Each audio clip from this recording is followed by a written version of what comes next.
Saludos, vamos a continuar con el estudio que hemos estado realizando relacionado con el tercer templo y vamos a estar cubriendo en este momento la parte número 6 de la serie de 7 capítulos y esta parte tiene como nombre Abraham, David, Salomón y el sacrificio divino.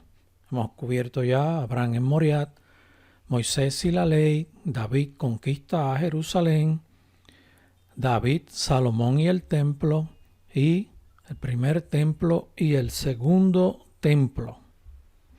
Vamos a comenzar con el estudio de Abraham. Es más bien un resumen lo que vamos a estar haciendo. Recuerden, Abraham fue comisionado por Dios para que fuera al monte Moriat a ofrecer a Isaac, su hijo, y obedeció.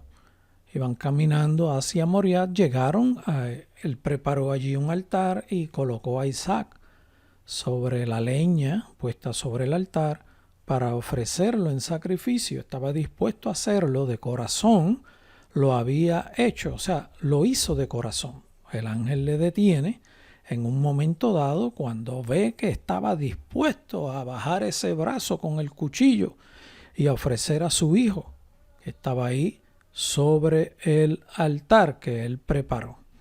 En ese momento el ángel le detiene y luego de que es detenido, él está consciente de que había obedecido, se voltea y Dios tenía preparado un cordero enredado en sus cuernos en un arbusto en ese mismo lugar. Luego de eso ofrecen al animal en sacrificio y aquí lo ven ustedes los más contentos. Recuerden que habíamos enseñado que fue en este lugar donde Abraham ofreció a su hijo como sacrificio. Y ofreció, y decimos que ofreció porque de corazón estuvo dispuesto y se lo propuso. Lo que faltaba era que ese brazo bajara, pero se lo frenaron. Este es el pico, el segundo más alto del monte Moriat, que está identificado con estas líneas, las partes altas del monte Moriat, cruzando la antigua ciudad de Jerusalén. Este es el segundo pico más alto y este es el pico más alto del monte Moriat. Y aquí está el Gólgota. Tenemos ubicado el lugar donde Abraham ofreció a Isaac como sacrificio, en donde eventualmente se construye el templo. Es el segundo pico más alto. Y aquí, el pico más alto, que es donde está ubicado la calavera, el Gólgota, donde crucificaron a nuestro Señor Jesucristo, en donde crucificaron al judío mesiánico. Suena bien eso, ¿verdad? Al judío mesiánico, porque Jesús fue judío. Vamos a estudiar ahora un repaso más bien de David. David conquista el territorio que estaba ocupado por los jebuseos. Entra por unos canales y logra entrar dentro de la ciudad. De esa forma es que la conquista. Eventualmente, una vez ya él está ubicado en ese lugar y tiene su palacio construido, ocurrieron unos eventos en donde Dios empezó a hacer unos juicios y él, buscando soluciones, es llevado a acercarse a este lugar, que este lugar es el segundo pico más alto en el monte Moriat, y aquí termina comprando estas tierras, todas, comprándolas para ofrecer un altar, para ofrecerle sacrificio a Jehová, donde mismo Abraham había ofrecido en sacrificio a Isaac. Es el mismo lugar donde él construyó un altar para ofrecer sacrificios a Jehová. Este es el lugar. En este lugar es donde está la ciudad de David, este palacio. Cuando él venía subiendo, se encontró con Olán, Jebuseo, y llegan al acuerdo de que David compraría todo este territorio, en donde hubo una aparición de un ángel que intervino en ese evento. O sea, Dios directamente trabajó con la gestión de que David comprara ese terreno. El dueño de ese territorio es el pueblo de Israel desde que David lo compró. Vamos ahora a cubrir el resumen de Salomón. Aquí tenemos que Salomón en un momento dado es inquietado por su padre David para que construya el templo en el mismo lugar que David había comprado para ofrecer sacrificios a Jehová. Y muy obediente, Salomón procede a comenzar a construir el templo en el 4º año de su reinado, donde David había hecho preparativos y él mismo también hizo preparativos relacionados. Aquí tenemos una representación de cómo se vería, si fuera una vista aérea, este dibujo, el lugar donde se construyó el templo, que fue, como repetimos, el lugar que compró David. David compró todo esto y todo esto realmente pertenece al pueblo de Dios, a Israel. Actualmente, este territorio se reconoce bajo los diferentes gobiernos del mundo que Israel lo reconquistó en la Guerra de 6 días en el 1967, pero hay unas estipulaciones en donde Jordania está administrando este lugar. Realmente Jordania pues está administrando lo que es parte de Jerusalén, lo que compró David y que en unos momentos dados pasó a ser territorio de otros gobiernos que lo ocuparon, pero en el 67 fue recuperada. El gobierno de Israel no está en este momento haciendo presión para entrar en este lugar, pero está establecido que en un momento dado ocurrirá algo, porque pues es plan de Dios dentro de todo lo que Dios tiene establecido. Ahí se estarán realizando algunos eventos. El templo que construyó David, esta es una muy bella representación de cómo quedó ese templo. Miren qué bonito. El templo prácticamente era de esa forma. Vamos ahora a pasar a la sección del sacrificio divino, que es la última parte de este capítulo. Vamos a leer unos versos.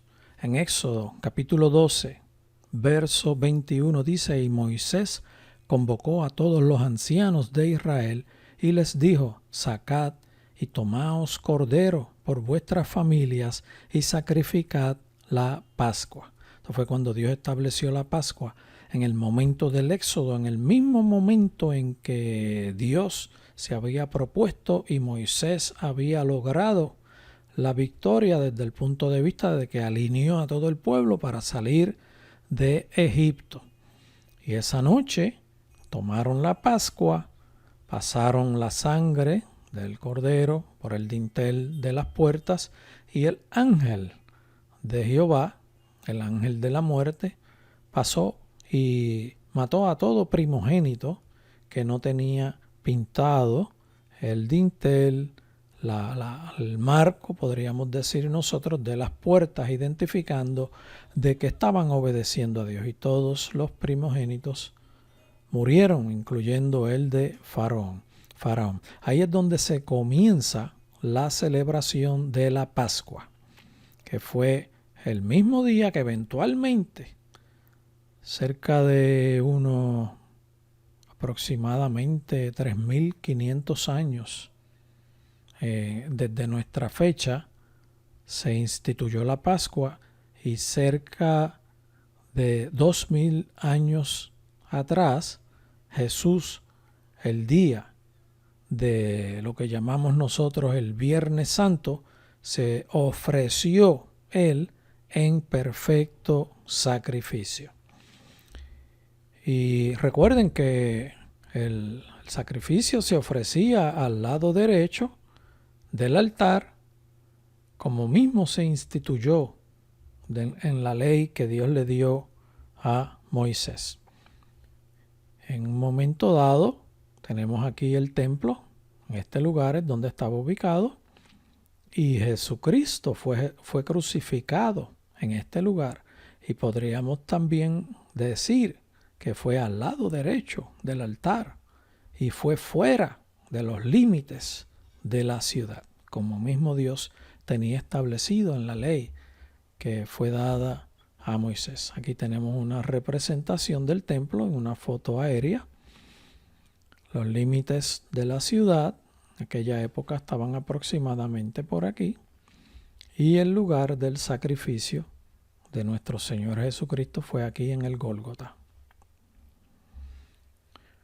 Tenemos que Jesús fue el segundo Adán, vino sin pecado, se despojó de toda honra y toda gloria, y vino a la tierra, nació en un nacimiento virginal, y ahí empezó a desarrollarse, a crecer, a desarrollarse, a la búsqueda divina, a la relación íntima con Dios, hasta que llegó el momento en que Él se ofreció como sacrificio.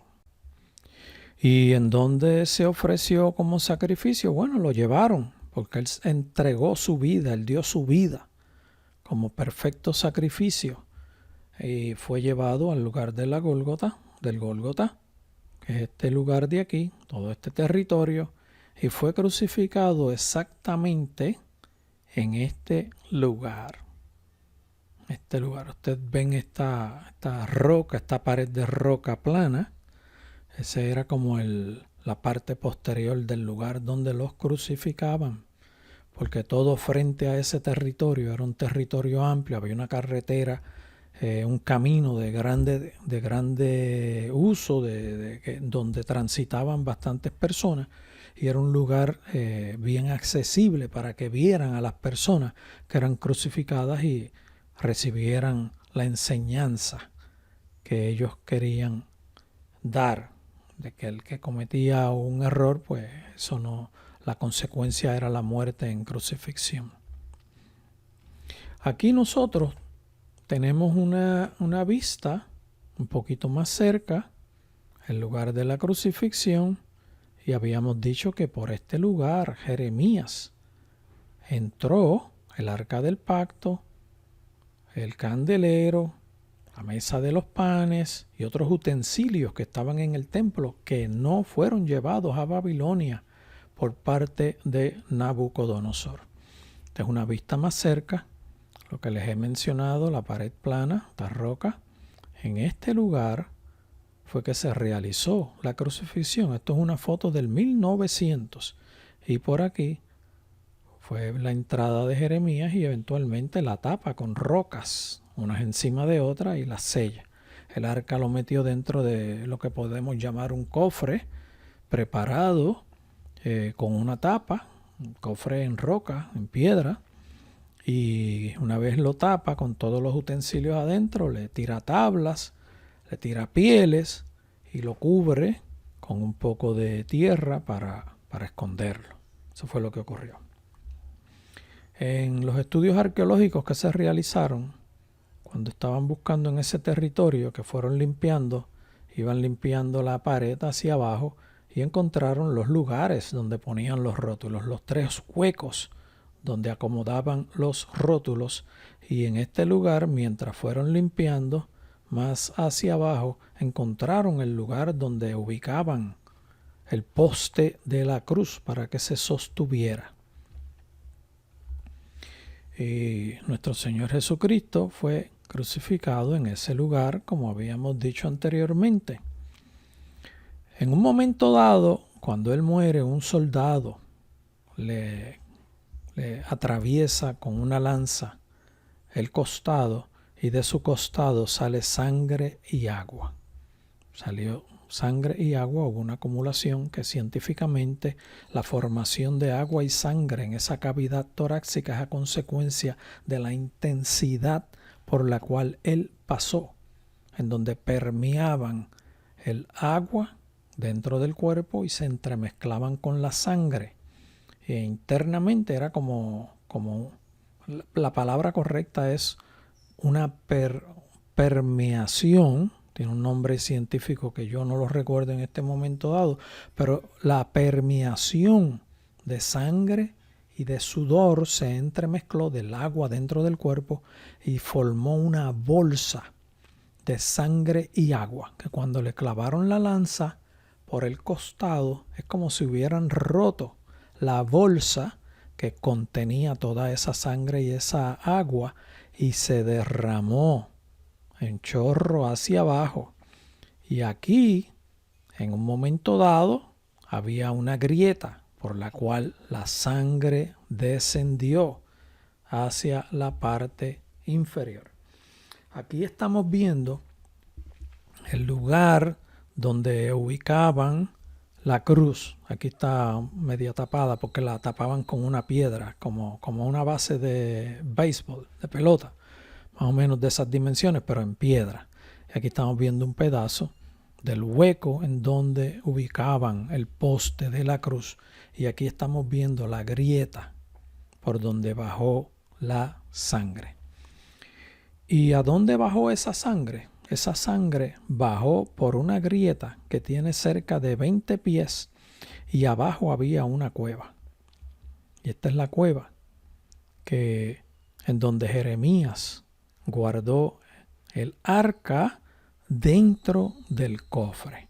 Ese cofre, la tapa, en un momento dado fue quebrada y atravesó sangre y cayó sobre el propiciatorio, sobre la tapa de el arca del pacto.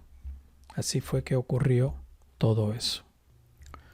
Esta sangre que cayó sobre el arca del pacto fueron tomadas muestras y fueron llevadas a un laboratorio en donde le hicieron unas pruebas. Cuando le fueron a hacer las pruebas, pues se sabe que la sangre vieja, seca, es sangre muerta. Y no le querían hacer las pruebas, pero se solicitó que le hicieran las pruebas y eventualmente se encontró que la sangre tenía 24 cromosomas, 23 cromosomas de su madre y uno de arriba, un cromosoma que vino enviado de forma milagrosa por Dios para el nacimiento virginal. Cuando muere, Jesús es llevado al sepulcro que era de José de Arimatea, y se conoce que esa región en donde estaba el sepulcro de José de Arimatea era un territorio que habían establecido los ricos, gente bien adinerada de la ciudad de Jerusalén, y habían comprado varios lugares ahí para hacer sus propios sepulcros.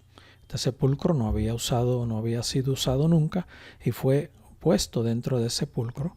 La roca era grande, esta roca tenía cerca de 11 pies de diámetro y fue ubicada. Todavía aquí hay incrustado una barra de hierro que se cree que era de donde se soportaba el amarre para trancar la puerta, que era una rueda que se rodaba de izquierda a derecha, donde tenía un bloque aquí que terminaba y no permitía que siguiera pasando, y ahí era que lo sellaban.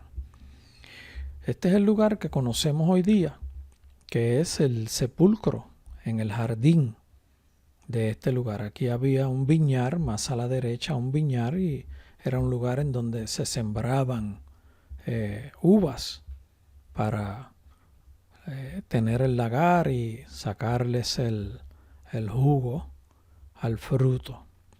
La roca que estamos hablando, de la puerta que vimos anteriormente, prácticamente quedaba por todo este territorio, estoy marcando más o menos la circunferencia.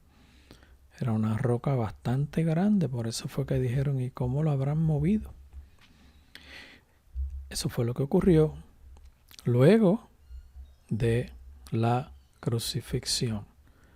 Ese lugar este lugar de la tumba queda aproximadamente desde el lugar donde fue crucificado, como cerca de 100 pies. Vamos a decir que entre 80 y 130 pies aproximadamente hacia la izquierda está ese sepulcro.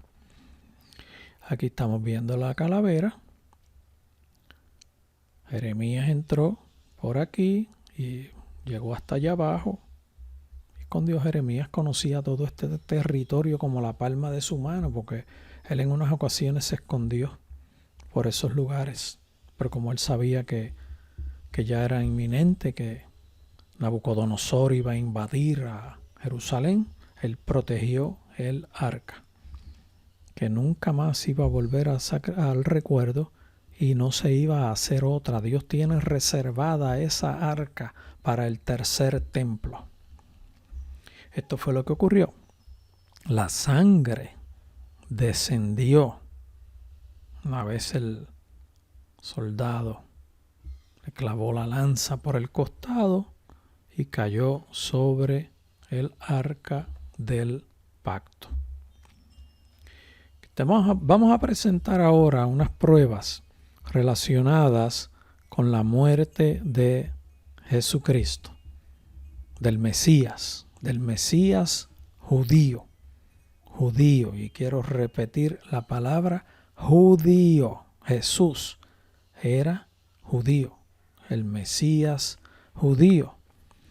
Y aquí quiero mencionar parte de lo que es el Jesús histórico, que es bueno porque algunas personas necesitan de demostración, de fundamento, de explicación, de convicción, de pruebas, porque se dejan regir por el Jesús histórico. Así que vamos a comenzar a hablar del manto de Turín, que se encuentra en Turín, Italia, la región norte.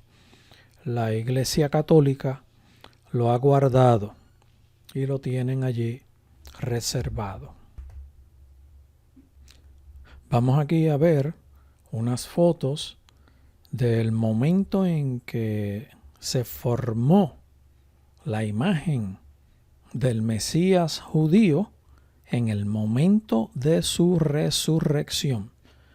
El momento de resurrección, en ese momento emanó gloria, en el momento de la resurrección, y esa gloria emanada del cuerpo del Mesías judío marcó el manto de Turín. En otras palabras, se formó una imagen en el manto de Turín que cubría el cuerpo de Jesucristo. El efecto de esa radiación, de esa gloria emanada del cuerpo de Jesús, formó el negativo en el manto de Turín. Aquí vemos una foto del rostro proyectado en ese manto. El negativo fue revelado y se sacó el positivo. En este caso, este es el resultado de la revelación de la imagen marcada en el manto de Turín.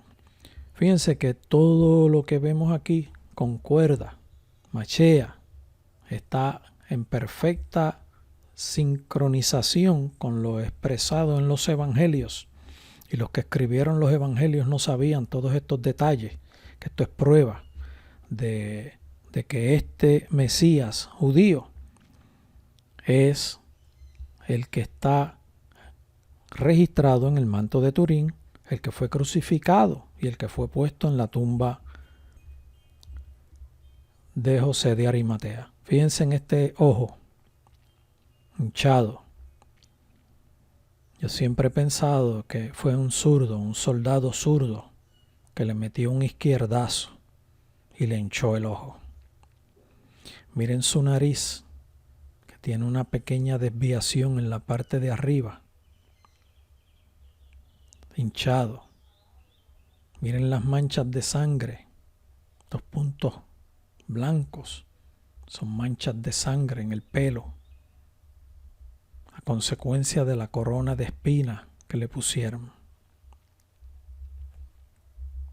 Aquí vemos la misma imagen con un poquito más de contrarrestando los colores y podemos apreciar un poquito mejor ese ojo hinchado. Y sangre que rodó por su pelo. Estas manchas blancuzcas es el efecto de la sangre. Sale así en la imagen que se reveló. Aquí tenemos una foto en donde se tomó esa misma foto que habíamos visto anteriormente, se puso en una computadora y se le procesó para rectificar el rostro y darle un poco de color. Y es la misma imagen. Ven el ojo hinchado. No está igual que este. Este está distinto, incluso esta área del ojo está distinta a esta. Esta área está hinchada. Y si vemos la parte posterior de lo que llamamos nosotros la nuca, aquí vemos también los efectos de la corona, de la sangre que emanó de su cabeza. Aquí tenemos la misma proyección del área de su cabeza en la parte posterior y su espalda. Aquí vemos marcas de los latigazos que le dieron. Aquí tenemos el manto en donde se retrató y se hizo un dibujo a la foto demarcando sus pies y dedos, en donde se puede ver la sangre también que emanó. A la derecha tenemos la representación del mismo efecto, indicando por qué están estas partes aquí, que esto prácticamente, esto que estamos marcando aquí, aquí, fue cuando le estaban acomodando, que le cogieron los pies para acomodarlos. Son marcas de dedos de quienes tocaron sus pies. Aquí tenemos lo mismo con una foto repitiendo en donde vemos la emanación de sangre cuando le clavaron los pies. Aquí en la parte superior del manto se puede identificar el lugar por donde le clavaron, donde le pasaron el clavo para fijar sus pies en la parte de abajo, en la cruz. Esta es una foto frontal del manto, en donde vemos el rostro que lo habíamos visto en las fotos anteriores, el torso, sus manos, ven sus manos ensangrentadas también, las manos cogieron latigazos y todas estas áreas que tienen marcas fueron latigazos. Y aquí vemos el costado abierto con la mancha de sangre en ese lugar. Y aquí tenemos una foto más cerca de la sangre que emanó del costado, con los huecos en sus manos y sangre que emanaba por sus brazos a consecuencia de los latigazos. Recuerden que a él no lo pudieron lavar. Llevaron todos los utensilios para hacerlo, pero se estaba acabando el tiempo y estaba próximo a comenzar el sábado, que era un día de reposo. Aquí vemos una foto más cerca del lugar del costado abierto y la sangre que emanó del costado. Aquí tenemos una foto frontal demarcando los lugares donde los látigos cayeron sobre su cuerpo. Y eran látigos de 3 ramas. Cada látigo tenía 3 correas, que en las puntas tenían amarrados pedazos de metal que cuando caían sobre el cuerpo rompían la carne. Y aquí en la parte de atrás se ve una concentración mayor en los látigos en su parte posterior que en el frente. Pero en el frente también recibió latigazos. Aquí vemos la misma foto, un poquito más de cerca. Estos circulitos que se hicieron identifican los efectos de un mismo latigazo. Aquí también este es el frente. Ven que tenía una doble bolita, estaban amarradas. El efecto cuando caía sobre el cuerpo marcaba 3 puntos. Pueden ver aquí de 3, como si fueran 3 dobles bolitas. Eso era lo que marcaba sobre el cuerpo, el golpe que le daban.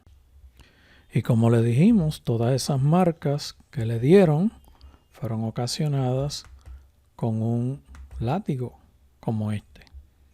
Estos látigos han sido encontrados que eran usados por el gobierno romano. Aquí tenemos una foto de la parte posterior de él. Y nuevamente una foto de la marca sobre el cuerpo. Eran 2 bolitas unidas por un eje, amarradas al látigo, como podemos ver en este lugar. Así era que eran los látigos. Habían de diferentes tipos, pero las marcas que tiene Jesús, el judío mesiánico, son estas. Y estas también se encontraron en el manto de Turín, que fue el que se puso sobre el cuerpo del judío mesiánico. Vamos a pasar ahora a ver el sudario de Oviedo, de Asturias, en España. Se encuentra en Asturias, España. El sudario era un paño que se le ponía sobre el rostro a las personas que habían muerto. Son una costumbre de la época. Todavía la tenemos. Cuando la persona muere, ustedes han visto, se cubre su rostro. Pues en aquella época se hacía también, y cuando el judío mesiánico fue bajado de la cruz, le cubrieron su rostro con un manto y había un diseño de cómo se ponía el manto. No era que se lo tiraban a las personas ahí como cayera, no. Había una forma de cómo colocar el manto sobre el rostro. Y aquí en esta ilustración lo que tenemos es la representación de cómo se colocaba el manto sobre el rostro de las personas. Aquí, en este momento dado, tenemos ahora una foto del sudario de Oviedo. Era como se llamaba el manto, era un sudario también, el que se usaba para cubrir el rostro de la persona que había muerto. Y todo esto que vemos aquí son emanaciones de sangre, estas intensidades más oscuras en esta área, en toda esta área, son emanaciones de sangre del rostro de la persona a quien le pusieron este manto, este sudario, que fue sobre el judío mesiánico. Aquí tenemos una foto con la demarcación de la marca de las emanaciones de sangre del rostro que tenía la persona a la que le pusieron este sudario, este paño, este manto. Era solamente en el rostro, para cubrir el rostro de la persona muerta. No cubrían el cuerpo completo, se lo ponían en el rostro nada más. Y todos estos puntos de emanación de sangre, todos estos puntos y todas estas regiones de emanación de sangre, por todos estos lugares que estamos viendo, cuando este sudario se comparó con el manto de Turín, con la región del rostro, todas estas concentraciones de emanaciones de sangre, todas son equidistantes con el manto de Turín. Todas, perfectamente todas. Con esto, lo que tenemos es la representación. Aquí hay una ayuda de un rostro, ¿verdad? De la persona a quien le pusieron este sudario y las concentraciones de sangre. Aquí lo que podemos ver es cómo se marcó. Si proyectamos este paño sobre este rostro y le damos una vuelta de 180 grados, las marcas que estamos viendo aquí caen aquí. Y los puntos de emanación mayor de sangre en el manto de Turín machean perfectamente, todas equidistantes en ambos mantos, en el sudario de Oviedo y en el manto de Turín. ¿Qué tenemos con esto? Aquí vimos que la sangre encontrada en el lugar de la crucifixión, que descendió por la grieta y cayó sobre el propiciatorio, sobre el arca del pacto, el análisis que se le hizo arrojó 23 cromosomas de la madre y uno de arriba para definir el sexo. Esas son pruebas científicas fehacientes de el Jesús histórico, porque es bueno también hablarle a los que analizan las cosas de forma histórica. Así que estamos ayudando a pensar a estas personas. La sangre en la prueba de laboratorio, 24 cromosomas. No 46 como todos nosotros, 24. 23 de la madre y uno de arriba definiendo el sexo. Número 2. Tenemos que al momento de resurrección se marcó el manto de Turín con la gloria que emanó en ese momento glorioso de resurrección. Se proyectó y formó lo que podemos llamar una foto sobre el manto de Turín, que había sido puesto cubriendo la parte de abajo y dando la vuelta a cubrir la parte de arriba. No pudieron prepararlo, ni embalsamarlo, ni hacer los rituales que hacían en aquella época porque el tiempo se les acabó y ya llegaba el comienzo del sábado.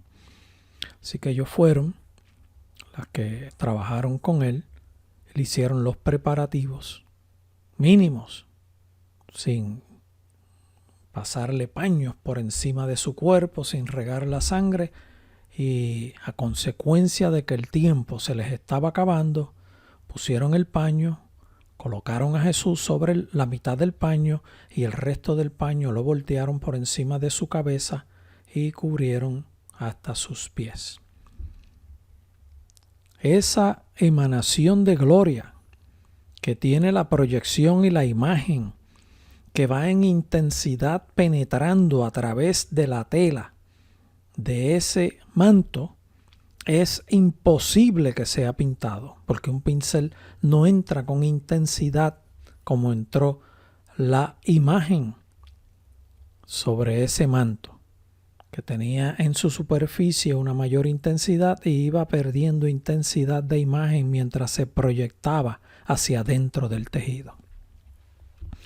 Pues ese manto de Turín machea perfectamente con el sudario de Oviedo. Y los que escribieron el Nuevo Testamento no sabían nada de esto. O sea que aquí tenemos la sangre con 24 cromosomas. Tenemos el manto de Turín. Tenemos el sudario de Oviedo machando perfectamente con el manto de Turín.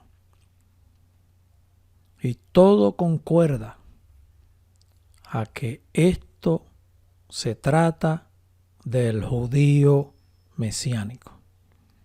Así que amamos mucho a todos los judíos. Amamos mucho al pueblo de Israel y pedimos que Dios bendiga el pueblo de Israel. Padre, cuida a tu pueblo. Dale paz a tu pueblo. Dale la victoria a tu pueblo. Que sabemos que tú estás bien cerca con ellos, trabajando con tu plan de los últimos días. Que tu gloria se manifieste sobre el pueblo judío, sobre el pueblo de Israel, sobre tu pueblo que tú usaste en un momento dado para integrarnos a nosotros también, los que te hemos aceptado de las demás naciones. Tú nos has hecho tu pueblo también. Dios bendiga a Israel. Dios bendiga el pueblo de Dios. Dios bendiga a todo el que escuche este mensaje. Dios les bendiga.